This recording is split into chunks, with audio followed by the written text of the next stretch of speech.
তো ঠাকুরকে প্রণাম করে বেরিয়ে পড়লাম আমার ডেস্টিনেশনের দিকে, যেটা ছিল 17 ডিসেম্বরের আমার একটা রিসেপশন মেকআপ লুক। তো যার ব্রাইডাল ছিল 15-তে, তারই রিসেপশন ছিল। তো চলে যাচ্ছিলাম, এই লোকেশনটাও আমার বাড়ি থেকে একদমই কাছে ছিল, বোসপুকুর কসবার কাছে। তো অ্যাক্রোপলিস মলের সামনে দিয়ে চলে যাচ্ছিলাম, দেখতেই পাচ্ছেন অ্যাক্রোপলিস মলটা সামনে রয়েছে। তো সেদিনকে একটু সাজুগুজু করে যাচ্ছিলাম, তার কারণ হচ্ছে ব্রাইড আমাকে আগে থেকে ইনভাইট করে নিয়েছিল যে আমার বিয়েতে আমার রিসেপশনেতে আসতেই হবে এবং সেজেগুজে আসবে। তো ব্রাইড এসে বসেছিল, আর আমার রেডি করবার পরেতে একদম হাতে টাইম ছিল না যে আমি তার কোনো ভিডিও বা তার কোনো রিভিউ নিতে পারবো, বিকজ অনেক তার গেস্ট এসে গেছিলো। তো সেই জন্য সেখানে চলে গেছিলাম এবং সেখানে গিয়ে একটু খাওয়া দাওয়া করে নিচ্ছিলাম, একটু স্ন্যাক্স খেয়ে নিচ্ছিলাম, চিকেন পকোড়া, ফুচকা এগুলো সব খেয়ে নিচ্ছিলাম। তো ভেনিউটা সেমই ছিল, যেখানে ওদের বিয়ে হয়েছিল সেখানেই ওদের রিসেপশন হচ্ছিল।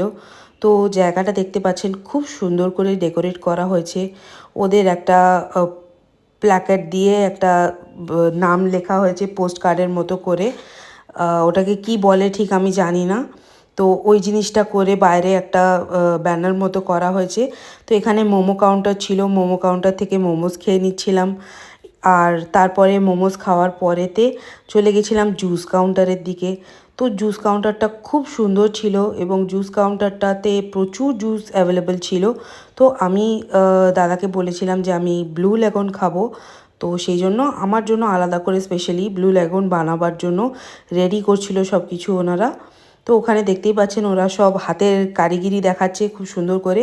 তো এই তৈরি হচ্ছে আমার ব্লু লেগন। তো এই আমার ব্লু লেগনটা খুব ভালো লাগে। আর আমার জন্য, আমি যেহেতু ভিডিও করছিলাম বলে আমাকে বললো, দিদি একটু দাঁড়াও, আমি তোমাকে একটু ভালো করে করে দিচ্ছি ভিডিওটা, তাহলে তোমার ভালো লাগবে। তো সেই জন্য আমাকে এখানে পুরো ফায়ার করে করে দিয়েছিল। তো আমার খুব ভালো লাগলো যে আমার জন্য স্পেশাল করে একটা কেউ এরকম করে দিলে খুব ভালো লাগে। তো তারপর ব্লু লেগন খেয়ে নিচ্ছিলাম, দিয়ে তারপরে ডিনার করে ওখান থেকে বেরিয়ে পড়েছিলাম। তার আগে দেখতে পাচ্ছেন ডিনারের জায়গাটা কত সুন্দর করে সাজানো রয়েছে, ওখানেও একটা গণপতি বাপ্পা বসানো ছিল। তো ডিনার করে নিয়ে তারপর একটু আইসক্রিম খেয়ে নিচ্ছিলাম, আইসক্রিমটা ম্যান্ডেটারি হয়ে যায়। আর আইসক্রিম খাওয়ার পরেতে আমার ব্রাইডের কয়েকটা ফটো আমি একটুখানি তুলতে পেরেছিলাম। তো ফটো তুলে নিয়ে এটা হচ্ছে আমার ব্রাইডের ফাইনাল লুক। তো ফটোগ্রাফাররা ফটো তুলছিল বলে আমার কাছেও একটু টাইম ছিল, আমিও একটু কটা ফটো তুলে নিয়েছিলাম। তো কেমন লাগলো লুকটা অবশ্যই জানাবেন। তো নেক্সট ভিডিওতে দেখা হচ্ছে, টাটা।